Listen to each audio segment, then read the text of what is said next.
आपने अभी तक हमारा चैनल सब्सक्राइब नहीं किया तो अभी सब्सक्राइब करें और बेल आइकॉन को क्लिक करके हमारी लेटेस्ट वीडियोस के बारे में अपडेट। गुप्त साम्राज्य का संस्थापक किसे माना जाता है? चंद्रगुप्त द्वितीय, चंद्रगुप्त प्रथम, समुद्रगुप्त, श्रीगुप्त। तो राइट आंसर क्या हो जाएगा? श्रीगुप्त। गुप्त किसके सामंत थे? मौर्यों के, कुषाणों के, सातवाहनों के, इनमें से कोई नहीं। तो राइट आंसर क्या है? कुषाणों के। गुप्त वंश ने किस अवधि में शासन किया? 319 से 500 ईस्वी, 319 से 324, या 325 से 375, या 566 597 ईस्वी। तो राइट आंसर क्या है? 319 ईस्वी से 500 अवधि तक गुप्त वंश ने शासन किया। मेहरौली में जंग रहित लौह स्तंभ किसने स्थापित किया? गुप्त ने, सातवाहन ने, मौर्य ने, कुषाण ने। तो किसने किया? गुप्त ने। जब भी बात आएगी मेहरौली में जंग रहित लौह स्तंभ की तो किसने किया? गुप्त ने। नेक्स्ट क्वेश्चन, निम्न में से किनके सिक्के संगीत के प्रति उसका प्रेम दर्शाते हैं? मौर्यों के, नंदों के, गुप्तों के, चोलों के। तो राइट आंसर क्या है? गुप्तों के। नेक्स्ट क्वेश्चन, गुप्त काल में किस धातु के सर्वाधिक सिक्के जारी किए? मोस्ट इंपोर्टेंट क्वेश्चन, सोना, चांदी, तांबा, लोहा। तो राइट आंसर क्या हो जाएगा? सोने के। सर्वाधिक सिक्के कहाँ पे थे? गुप्त काल में। नेक्स्ट क्वेश्चन, किसके शासन काल के दौरान अजंता गुफाएं निर्मित की गई? गुप्त, कुषाण, मौर्य, चालुक्य। तो राइट आंसर क्या है? गुप्त। गुप्त सामंत की स्थापना किसने की? चंद्रगुप्त प्रथम, श्रीगुप्त, चंद्रगुप्त द्वितीय, घटोत्कच। तो किसने की थी? चंद्रगुप्त। नेक्स्ट क्वेश्चन, इतिहासकार वी.ए. स्मिथ ने किसकी विजयों से प्रभावित होकर उसे भारत का नेपोलियन कहकर पुकारा था? हर बार ये एग्जाम में आता है, क्वेश्चन ट्रेंड करता है, आपको सिर्फ ये याद रखना भारत का नेपोलियन कौन था। स्कंदगुप्त को, चंद्रगुप्त को, ब्रह्मगुप्त को, समुद्रगुप्त को। तो राइट आंसर क्या है? समुद्रगुप्त को। नेक्स्ट क्वेश्चन, इलाहाबाद स्तंभ अभिलेख, प्रयाग प्रशस्ति निम्न में से किस एक स्तंभ से संबंध है? महापद्मनंद, चंद्रगुप्त मौर्य, अशोक, समुद्रगुप्त। तो राइट आंसर क्या हो जाएगा? समुद्रगुप्त। कई बार ये क्वेश्चन ट्रेंड करता है एग्जाम में, जब भी बात प्रयाग प्रशस्ति या फिर इलाहाबाद स्तंभ अभिलेख की आएगी तो वो किससे रिलेट था? समुद्रगुप्त से। समुद्रगुप्त के प्रयाग प्रशस्ति में कौशल के शासक का क्या नाम था? शिवगुप्त, सोमेश्वर देव, महेंद्र, महिपाल। तो राइट आंसर क्या है? महेंद्र। समुद्रगुप्त के प्रयाग प्रशस्ति स्तंभ पर निम्न में से किसका लेख मिलता है? जहांगीर, शाहजहां, औरंगजेब, दादा शिकोह। तो राइट आंसर क्या है? जहांगीर का। निम्न उपाधियों में से कौन सी एक समुद्रगुप्त से संबंधित नहीं है? लिच्छविदोहित, सर्वराजाच्छेदता, अश्वमेघ पराक्रम, विक्रमादित्य। तो राइट आंसर क्या है?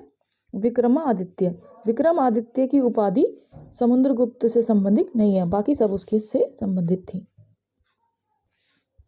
इलाहाबाद स्तंभ अभिलेख किसने बनवाया था? काफी इंपॉर्टेंट क्वेश्चन है। महासेन, वीरसेन, विष्णुसेन, हरिसेन। तो राइट आंसर क्या हो जाएगा? हरिसेन ने बनवाया था इलाहाबाद स्तंभ अभिलेख। समुद्रगुप्त की सैनिक उपलब्धियों का वर्णन उसके किस अभिलेख में उपलब्ध है? एरन के, गया के, नालंदा के, प्रयाग के। तो राइट आंसर क्या है? प्रयाग के। निम्न में से किस गुप्त राजा का एक अन्य नाम देवगुप्त था? काफी इंपॉर्टेंट क्वेश्चन। समुद्रगुप्त, चंद्रगुप्त द्वितीय, कुमारगुप्त, इनमें से कोई नहीं। तो राइट आंसर क्या? चंद्रगुप्त द्वितीय। गुप्त राजा जिसने विक्रमादित्य की पदवी ग्रहण की है वह था? काफी इंपॉर्टेंट क्वेश्चन। स्कंदगुप्त, समुद्रगुप्त, चंद्रगुप्त द्वितीय, कुमारगुप्त। तो राइट आंसर क्या है? चंद्रगुप्त द्वितीय। मेहरौली के लौह स्तंभ में किस शासक का नाम है? अशोक, समुद्रगुप्त, चंद्रगुप्त द्वितीय, हर्ष। तो राइट आंसर क्या है? समुद्रगुप्त द्वितीय। इंपॉर्टेंट क्वेश्चन है ये भी। मेहरौली दिल्ली स्थित लौह स्तंभ का निर्माण किस सदी में हुआ? Important question. चतुर्थ सदी में, सप्तम सदी में, द्वितीय सदी में। तो राइट आंसर क्या है? चतुर्थ सदी में। रजत, चांदी सिक्के जारी करने वाला प्रथम गुप्त शासक था? चंद्रगुप्त प्रथम, समुद्रगुप्त, चंद्रगुप्त द्वितीय, कुमारगुप्त। तो राइट आंसर क्या हो जाएगा? चंद्रगुप्त द्वितीय। दिल्ली की कुव्वत उल इस्लाम मस्जिद के प्रांगण में उन्नत प्रसिद्ध लौह स्तंभ किसकी स्मृति में बना है? अशोक, चंद्रगुप्त, हर्ष, अनंगपाल। तो राइट आंसर क्या है? चंद्रगुप्त की स्मृति में। गुप्त नरेश चंद्रगुप्त द्वितीय की दूसरी राजधानी थी उज्जैन, मालवा, सौराष्ट्र, मेहरौली। तो राइट आंसर क्या है? उज्जैन। प्राचीन भारत में विख्यात चिकित्सक धन्वंतरी ने अपना परामर्श किसके दरबार में दिया था? समुद्रगुप्त, अशोक, चंद्रगुप्त द्वितीय, कनिष्क। तो किसके दरबार में दिया था? राइट आंसर क्या है? चंद्रगुप्त द्वितीय। प्रसिद्ध चीनी यात्री फायान ने किसके शासनकाल में भारत की यात्रा की थी? काफी इंपॉर्टेंट क्वेश्चन है। चंद्रगुप्त प्रथम, चंद्रगुप्त द्वितीय, रामगुप्त, श्रीगुप्त। तो राइट आंसर क्या हो जाएगा? चंद्रगुप्त द्वितीय। नालंदा विश्वविद्यालय की स्थापना कब और किसके द्वारा हुई? Important question. तृतीय शताब्दी में समुद्रगुप्त, चौथी शताब्दी में चंद्रगुप्त, पांचवी शताब्दी में कुमारगुप्त, सातवीं शताब्दी में चंद्रगुप्त द्वितीय। तो राइट आंसर क्या हो जाएगा?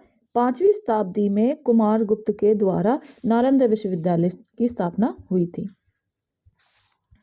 निम्न में से कौन सी निधि गुप्त सिक्कों की सबसे बड़ी निधि थी? बस्ती निधि, बयाना निधि, हाजी निधि, हाजीपुर निधि, कोटवा निधि। तो राइट आंसर क्या हो जाएगा? बयाना निधि। किस अभिलेख से ज्ञात होता है कि स्कंदगुप्त ने हुनों को पराजित किया था? भीतरी स्तंभलेख, इलाहाबाद स्तंभलेख, मंदसौर अभिलेख या उदयगिरी अभिलेख। राइट आंसर क्या है? भीतरी अभिलेख।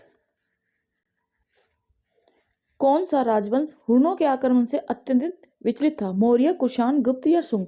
कौन था? राइट आंसर क्या हो जाएगा? गुप्त। पर्णदत्त को किसने सौराष्ट्र का प्रांतपति बनाया था? चंद्रगुप्त मौर्य, रुद्रदामन, चंद्रगुप्त द्वितीय, स्कंदगुप्त। तो राइट आंसर क्या हो जाएगा? स्कंदगुप्त। तोरमान किस जातीय दल का था? सिथियन, हूण, यूची, शक। राइट आंसर क्या है? हूण। गुप्त शासकों की दरबारी या सरकारी भाषा थी पाली, प्राकृत, हिंदी, संस्कृत। गुप्तकालीन शासन प्रणाली किस प्रकार की थी? राजतंत्रात्मक, लोकतंत्रात्मक, गणतंत्रात्मक, इनमें से कोई नहीं। तो राइट आंसर क्या है आपका? राइट आंसर है आपका ए, राजतंत्रात्मक। गुप्त काल में राज्य की आमदनी का मुख्य स्रोत क्या था? भूमि कर, व्यापारियों से प्राप्त कर, आयात निर्यात कर, अन्य राजाओं पर विजय से प्राप्त आय। तो राइट आंसर क्या है? भूमि कर। कला के किस क्षेत्र में गुप्त काल में असाधारण उन्नति हुई थी? वास्तुकला, मूर्तिकला, चित्रकला, मुद्रा कला। तो राइट आंसर क्या है आपका? चित्रकला। निम्न में से कौन सी साहित्यिक रचना शास्त्रीय संस्कृत साहित्य से संबंधित है? धम्मपद, वेद, मेघदूतम, दीघनिकाय। तो राइट आंसर क्या है? मेघदूतम।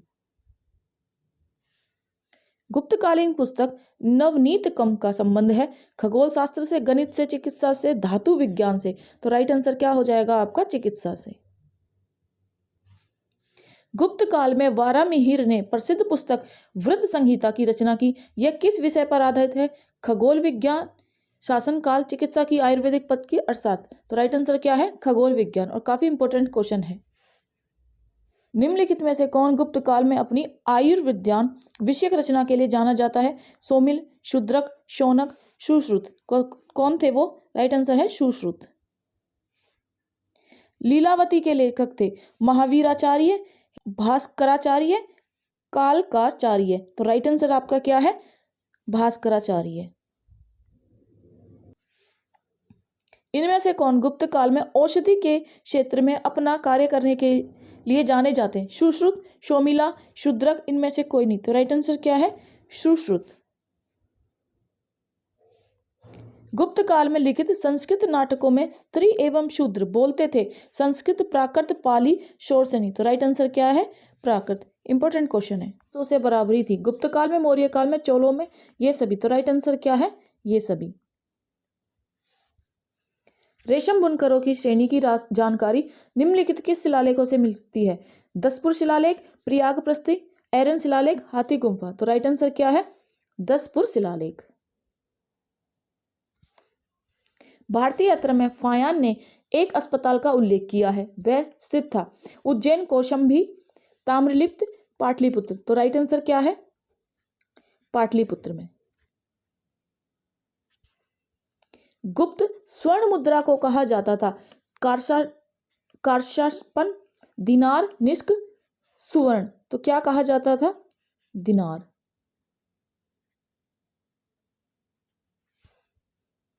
गुप्तकालीन रजत मुद्राओं को नाम दिया जाता था कारशापन, दिनार, रूपक, निष्क। तो क्या नाम दिया जाता था? रूपक। निम्नलिखित में से किस गुप्त शासक ने सर्वप्रथम सिक्के जारी किए? चंद्रगुप्त प्रथम ने, घटोत्कच ने, समुद्रगुप्त ने, श्रीगुप्त ने? तो राइट आंसर देखिए क्या हो जाएगा, चंद्रगुप्त प्रथम ने। गुप्त काल में गुजरात, बंगाल, दक्कन एवं तमिल राष्ट्र में किस में स्थित केंद्र किससे संबंधित थे? वस्त्र उत्पादन, बहुमूल्य मणि एवं रत्न, हस्तशिल्प, अफीम की खेती? तो राइट आंसर क्या है, वस्त्र उत्पादन। निम्नलिखित में से कौन सा नगर गुप्त शासन काल में रेशमी वस्त्र का सर्वोत्तम उत्पादन था? पाटलिपुत्र, मुर्शिदाबाद, गाजीपुर, वाराणसी? तो राइट आंसर क्या है, पाटलिपुत्र। गुप्त काल में किस धातु के सर्वाधिक सिक्के जारी किए गए? सोना, चांदी, तांबा, लोहा? तो राइट आंसर क्या है, सोना। काफी इंपॉर्टेंट क्वेश्चन है, घुमा फिरा के पूछ लिया जाता है। निम्नलिखित में से कौन सा बंदरगाह गुप्त काल में उत्तर भारतीय व्यापार के लिए उपयोग किया जाता था? कल्याण, ताम्रलिप्ति, भड़ोच, काम्बे? तो राइट आंसर देखिए क्या हो जाएगा, ताम्रलिप्ति। गुप्त युग में भूमि राजस्व की दर क्या थी? उपज का चौथा भाग, उपज का छठा भाग, उपज का आठवां भाग, उपज का आधा भाग? तो राइट आंसर देखिए क्या है, उपज का छठा भाग।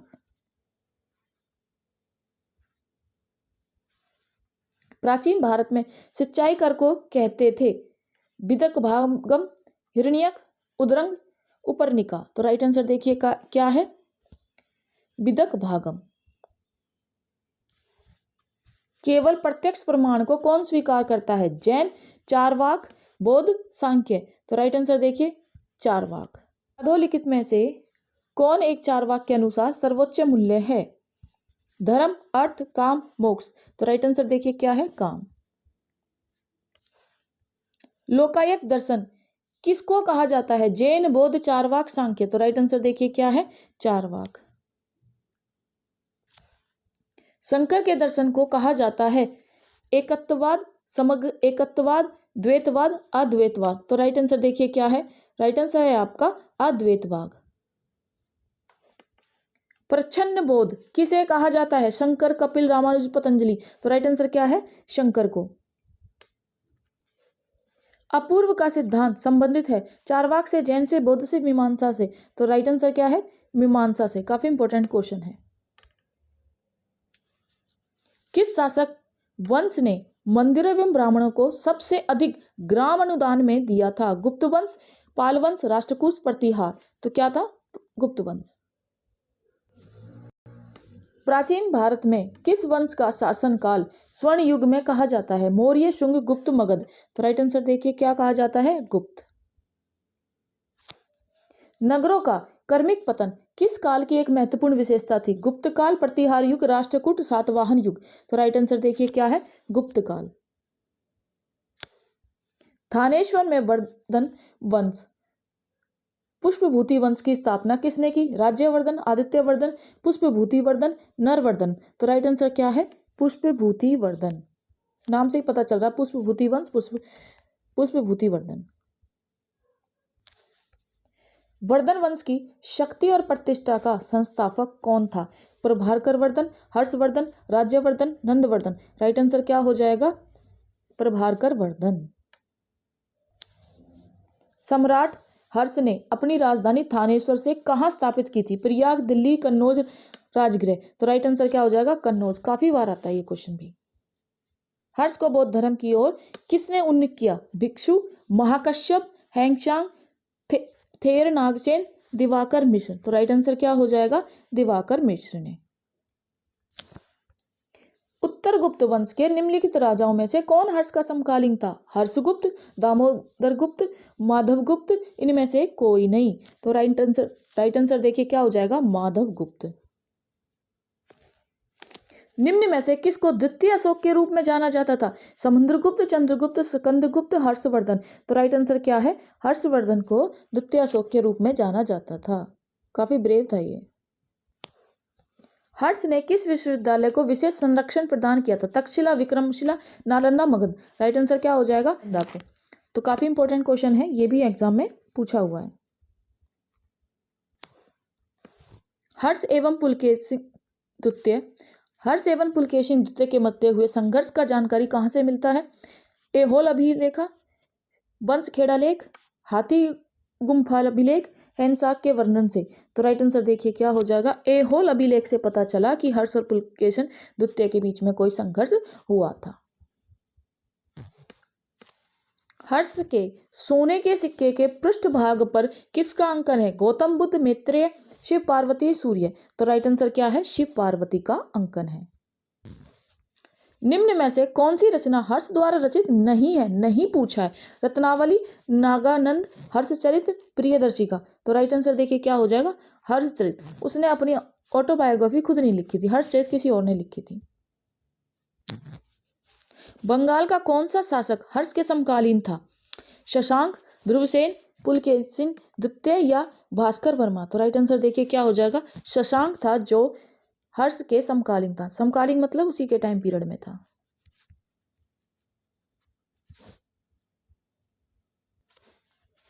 हर्षवर्धन का समकालीन दक्षिण भारतीय शासक कौन था? कृष्णदेवराय, पुलकेशिन द्वितीय, मयूर वर्मा, चिक्का देवराज वोडेयाय। तो कौन था? पुलकेशिन द्वितीय। चीनी यात्री हेंगशांग ने किस विश्वविद्यालय में अध्ययन किया था? काफी इंपॉर्टेंट क्वेश्चन है। तक्षशिला, विक्रमशिला, मगध, नालंदा। तो राइट आंसर क्या है? नालंदा। हर्ष के दरबार में हेंगशांग को एक दूत के रूप में किसने भेजा था?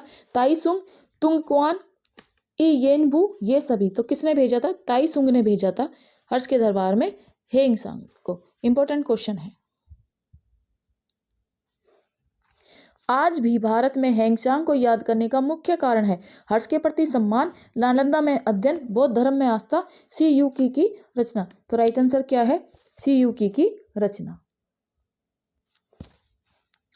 प्रिंस ऑफ पिलग्रिम्स नाम किसे प्रदान किया गया था? फायान को, इतिनसंग को, हेंगशांग को, मैग्नेस्टीज को। तो राइट आंसर क्या है? हेंगशांग को नाम दिया गया था प्रिंस ऑफ पिलग्रिम्स। हर्षचरित किसके द्वारा लिखी गई थी? कालिदास, बाणभट्ट, वाल्मीकि, व्यास। तो राइट आंसर क्या है? बाणभट्ट ने हर्षचरित को लिखा था। इंपॉर्टेंट क्वेश्चन है। बाणभट्ट किस शासक के दरबारी कवि थे? जब देखो बाणभट्ट ने हर्षवर्धन के बारे में लिखा था तो वो हर्षवर्धन के ही कवि होंगे। तो ये राइट आंसर है और इंपॉर्टेंट क्वेश्चन है। काफी इंपॉर्टेंट क्वेश्चन है, काफी घुमा फिरा के इस क्वेश्चन को बार बार पूछा जाता है। हर्ष की आत्मकथा किसके द्वारा लिखी गई थी? कई बार मैंने आपको वीडियो में भी बता दिया, बाणभट्ट के द्वारा। एक महान रोमानी नाटक कादम्बरी का लेखक था। जो कादम्बरी नाटक था वो किसने लिखी थी? वो भी किसने लिखी थी? वो भी बाणभट्ट ने ही लिखी थी। मोखरी वंश का संस्थापक कौन था? हरिवर्मा, सर्ववर्मा, ईशान वर्मा, अवंती वर्मा। तो कौन था? Harivarma right answer. मोखरी शासकों की राजधानी कहाँ थी? थानेश्वर, कन्नौज, पुरुषपुर, उपरोक्त में से कोई नहीं। तो राइट आंसर क्या हो जाएगा? कन्नौज थी मोखरी शासकों की राजधानी।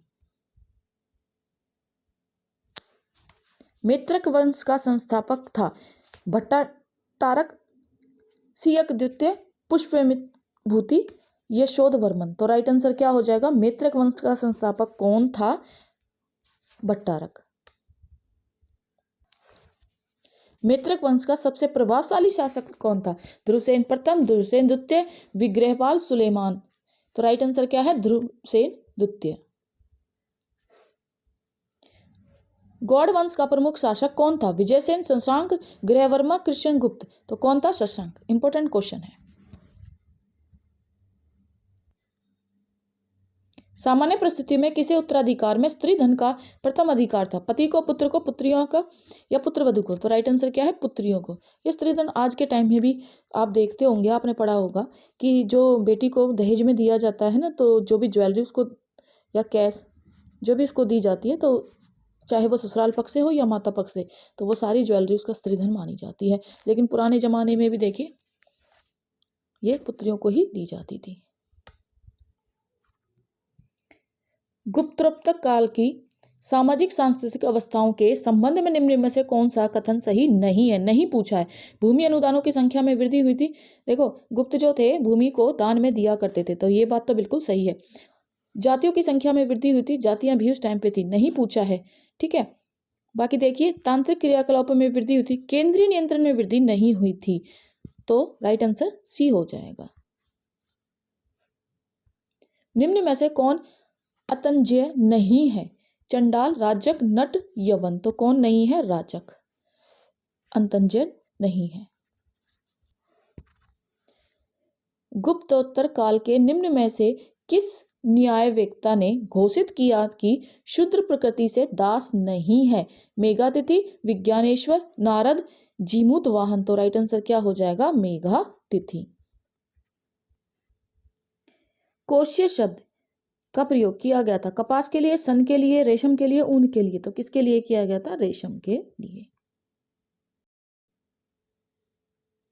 हैंगचांग की भारत में यात्रा के समय सूती कपड़ों के उत्पादन के लिए सबसे प्रसिद्ध नगर कौन सा था? वाराणसी, मथुरा, पाटलिपुत्र, कांची। तो राइट आंसर क्या है? मथुरा। इंपॉर्टेंट क्वेश्चन है ये भी। उत्तर गुप्तकालीन अभिलेख में प्रयुक्त निम्न शब्दों में से कौन राजस्व से संबंधित है? राजस्व क्या होता है? कर। भाग, भोग, उद्रंग, उपपरिकर। तो देखिए, भाग भी है, भोग भी है, उपपरिकर है, उद्रंग नहीं है। तो आपका वो ऑप्शन देखना जिसमें 3 नहीं है। ठीक है, तो देखिए इसमें 3 नहीं है, बाकी इसमें सारे तो ये नहीं होगा। राइट आंसर क्या हो जाए? 1, 2, 4। प्राचीन भारत के विद्वानों, साहित्यकारों के संदर्भ में निम्नलिखित कथनों पर विचार कीजिए। पाणिनि पुष्प में शुंग से संबंधित है? नहीं। अमर सिंह हर्षवर्धन से संबंधित है? नहीं। कालिदास चंद्रगुप्त द्वितीय से संबंधित है? ठीक है। तो उपरोक्त कथन में से कौन सा सही है? सही कौन सा है? सिर्फ तीसरा, केवल 3, आंसर सी। सुमेलित कीजिए। सूची लेखक दिए हैं, उन्होंने जो रचना की है उनसे मैच करना। शूद्रक ने क्या रचना की? मृच्छकटिकम।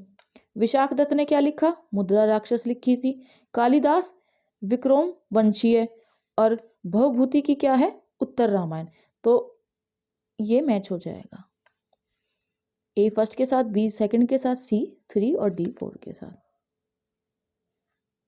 निम्न में से कौन सा उपवाक्य उत्तर हर्षकालीन स्त्रोतों में प्राय उल्लिखित हुंडी के स्वरूप की परिभाषा बताता है? राजा अपने अधीनस्थों को दिया गया परामर्श, प्रतिदिन का लेखा जोखा अंकित करने वाली बही, विनिमय पत्र, सामंत द्वारा अपने अधीनस्थों को दिया गया आदेश। तो राइट आंसर देखिए क्या हो जाएगा? राइट आंसर है आपका विनिमय पत्र। हुंडी का तो मतलब यही होता है ना, एक तरह से एक्सचेंज बिल। ठीक है, यानी मुद्रा का लेन देन के रूप में हुंडी का प्रयोग होता है।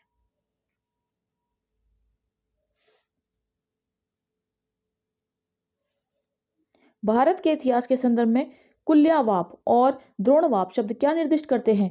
भूमाप, विभिन्न मौद्रिक मूल्यों के सिक्के, नगर की भूमि का वर्गीकरण, धार्मिक अनुष्ठान। तो ये क्या है? भूमाप। भूमाप मतलब भूमि को मापने के लिए, भूमि का मापना। प्राचीन भारतीय गुप्त राजवंश के समय के संदर्भ में नगर घंटाशाला, कदूरा और चोल किस लिए विख्यात है?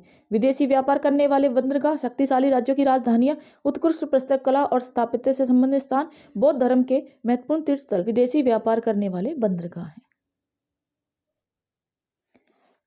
निम्नलिखित में से कौन सुमेलित नहीं है? कृषि और संबंधित तथ्य। वास्तु वास करने योग्य भूमि होती है, बिल्कुल सही बात है। क्षेत्र खेती के उपयुक्त भूमि, ये भी ठीक है। खिल नहीं जोती जाने वाली भूमि को आप खिल कहते हैं, ये भी ठीक है। अपरथ जोती गई भूमि, ये गलत है। तो उन्होंने नहीं पूछा है, जो मैच नहीं कर रहा, यही आपका राइट आंसर हो जाएगा। सुमेलित कीजिए। प्रमुख कर दिए हैं उनके प्रकार। भाग, भाग का मतलब है उपज का हिस्सा। प्रत्यय, प्रत्यय का मतलब चुंगी। हिरण्य, हिरण्य का मतलब है नगद रूप में वसूला जाने वाला कर। और उद्रंग का मतलब है स्थायी किसानों पर लगाया जाने वाला कर। तो मैच कौन सा हो गया आपका? Right answer C. पंचतंत्र के प्रसिद्ध मूल पाठ के बारे में निम्नलिखित में से कौन सा कथन सही है? यह एक दार्शनिक मूल पाठ विषय है जो समय के वाद विभागों का प्रतिबिंबक है और प्रतिस्पर्धी दृष्टिकोणों का खंडन करता है। यह सही नहीं है। यह भाषा विज्ञान में घोषित किया गया एक मूल पाठ है जो औपचारिक विज्ञान के रूप में, यह भी गलत है। यह प्राकृतिक विज्ञान के विभिन्न क्षेत्रों में विकास पर विचार करता हुआ मूल पाठ है, यह भी गलत है। यह दृष्टांतों के माध्यम से दर्शाया गया है। तो यह दृष्टांतों के माध्यम से दर्शाया गया एक मूल पाठ है कि क्या करना चाहिए और क्या नहीं करना चाहिए।